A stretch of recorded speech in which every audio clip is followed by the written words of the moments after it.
Hi guys, if you're returning to my channel, welcome back. If you're viewing me for the first time, my name is Amy and I have been on a personal development journey starting with my physical self. I've been utilizing the snake diet and intermittent fasting to help me achieve my health and weight loss goals. Today's topic is all about the naysayers.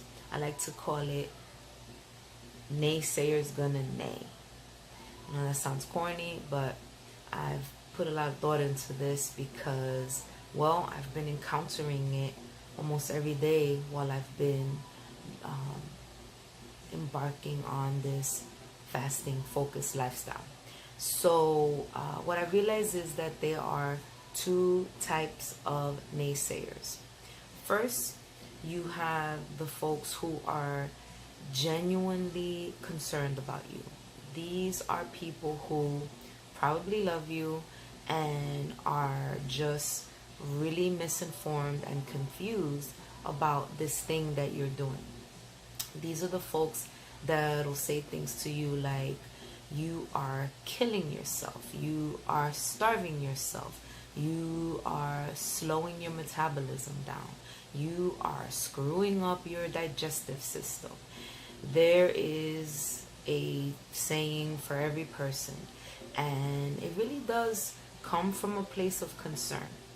And like I said, they're misinformed because they've been indoctrinated in the mainstream form of eating, which begins with this school of thought that breakfast is the most important meal of the day and that the average person really should eat 6 small meals a day so that they can keep their body fueled up and burning these fumes that they've gotten from these 6 meals.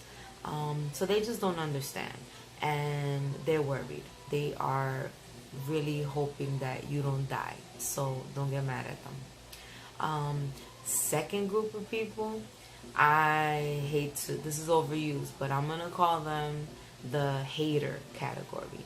And I don't necessarily mean hater in the most negative way. I mean, we've all been this person at some point in our life. I will admit that I have hated on those people who can eat and eat and eat and never gain a pound. I've been hating on them since I was young. So anyway, these folks, they see what you're doing and they cannot believe that you are able to approach fasting with such discipline. And I think that they self-reflect on how this is not something that they could ever possibly do. So I wouldn't say that they are wishing you any harm or foul. They just wish that they had the ability and the strength to do this thing that you're doing. And it plays out in different ways for them. So here's how I deal with the naysayers. So first of all, I gotta say that I went into this all wrong. From the very beginning, I started my fasting, and the minute I began to see results, like by day 2, when I lost my 7th pound, I already started sharing with the world, whoever would listen.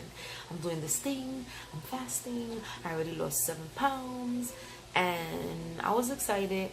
And that's just my personality. I overshare on too many things. My kids would co-sign that this is true. I think that was a big mistake, and I would say to you that when you approach this lifestyle, I would start by yourself, for yourself, and pause on sharing this thing that you're doing. I mean, if you're doing intermittent fasting, people won't even notice. Just during your windows, eat with people, be around people that are eating, and you pretty much can get away with um, appearing to be following a normal eating protocol without anyone noticing. And I'm not saying that there's any shame to this thing we're doing, or that you should be hiding it per se.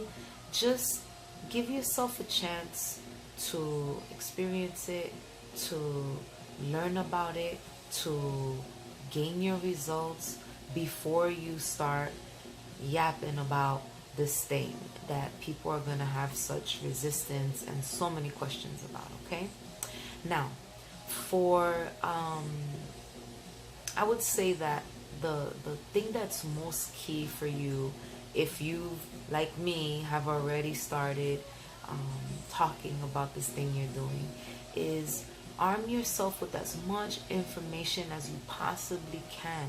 Understand this protocol. Understand what it is you're doing. Understand the science behind it. This is why I love watching the YouTube videos from Edward V and Fledge Fitness, because he really takes the science of it and he breaks it down so that the average person can understand what it means to lower your insulin levels by fasting.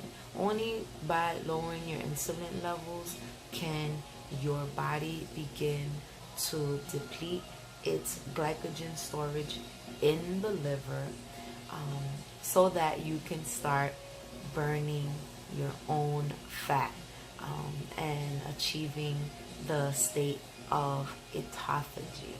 Now, all those words I just said, like your insulin, your glycogen, your autophagy, those are words that most people are not familiar with, and I've just begun learning about it. I'm still trying to understand the science, but this is really good for you to understand how to explain this thing to people. When people say, but aren't you starving yourself? You can explain, no, what I'm doing is forcing my body to deplete the glycogen levels so that the more you can help people understand what it is you're doing, and the more you can speak on it from a place of your own greater understanding, the less people are going to worry that you are making a big mistake. Okay, if anything, they'll start vibing off of your progress, and they're going to be coming back for tips and pointers.